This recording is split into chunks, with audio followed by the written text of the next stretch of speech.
Hi, I'm Liesl Laidlaw from Rewire Therapy, and this is the first ever Monday Musings. So, what is that? I might hear you ask. Well, I've decided that once a week I'm going to have a little chat on YouTube about things that might be useful to ADHDers. Now, the modality I use for therapy is cognitive behavioral therapy, and I'm also a trained mindfulness tutor. And as a result, the things we're going to talk about will have quite a lot to do with that. Um, and so, our first topic for our first ever Monday Musings is the topic of impermanence. You'll have seen some of the things I put on social media about this. It's titled Impermanence, You Can Bet the House on It. And that's because you can just about rely on impermanence as much as it is possible to rely on anything. Because you can bet that day follows night. In other words, nighttime is not permanent. You can bet that the seasons follow each other, so the seasons are not permanent. And in the same way, our happiness and our sadness are also not permanent. And so, for example, if you are at the height of excitement and happiness and things are going fantastically, it might feel really sad to think that happiness is not um, permanent. But actually, what it tells us is that we really need to spend time being present in our happiness so that we can remember it when we need it.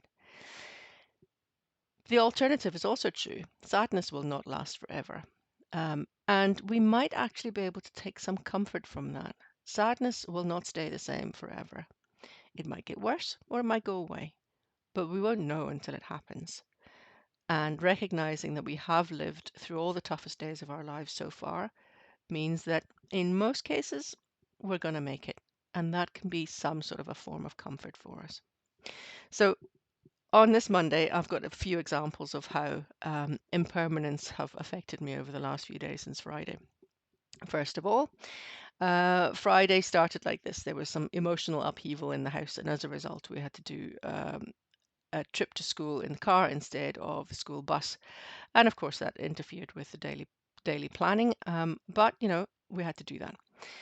Then I got news of the passing of a childhood friend, and while it wasn't unexpected, as you know, somebody dying is going to affect you some way or another. Um, and because it was expected, I was able to just be with it, and it wasn't overwhelming me, but it was there as a sort of a companion throughout everything. And the gas boiler stopped being a gas boiler, which meant no hot water and no heating.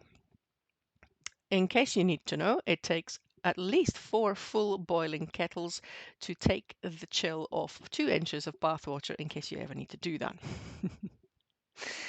And there was still no heating by Monday. Thankfully, it is on now, but I'm still rugged up so I can get my heat back in again. So this morning, no school bus again, and that was down to the storm and the fallen trees blocking the road. So 3 alternative routes to the school took us an hour for a 6-mile journey instead of what it would have usually done.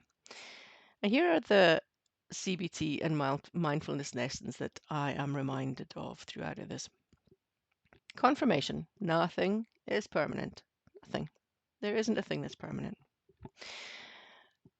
However, living in the moment eases the struggle. So knowing when we're happy and experiencing it when we're happy takes away the pain of knowing, or at least reduces the pain of knowing that that happiness isn't forever. And we can hold on to the bits that we have experienced.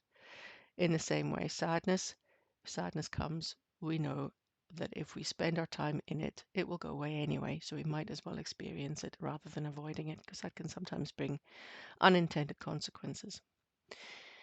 And the third thing is what I choose to focus on shapes the difference between reactive risk-based decisions and creative thinking. So when I'm scared or I think something is risky, I'm much less likely to see the bigger picture. I'm much more likely to do little knee-jerk decisions that may not pay off over the long run. And that's why it's really important to recognize what's driving our decision making. And this is something we can discuss in another episode. And so the CBT and mindfulness techniques I used to help me uh, through this over the last few days was to help me to think clearly. It helped me to make considered and helpful decisions. And while I recognize and acknowledge all my emotions as valid under the circumstances. So, when I was sad when my friend died, that's a normal response. When I was nervous, when I wondered whether we were going to drive off the single track road and into the mud and couldn't get out, that was valid. When I was wondering how long is this going to take to get my child to school, is she going to be able to get home? That was valid. But I didn't have to spend all my time in there. I was able to go, I see you. It's normal to think and feel like this. I'm going to now decide things that are based on my long-term benefit. So if it feels as though it would be helpful for you to have some practical and professional support on situations that are uncertain, difficulties that you're facing that mean that your impermanence is actually bothering you, then I would highly recommend getting in touch. We can have a 30-minute free Zoom call to decide whether I'm the right therapist for you and also to explore the difficulties that you're experiencing. Thank you for joining me on this first ever Monday Musings, and I look forward to seeing you on the next one. Thank you.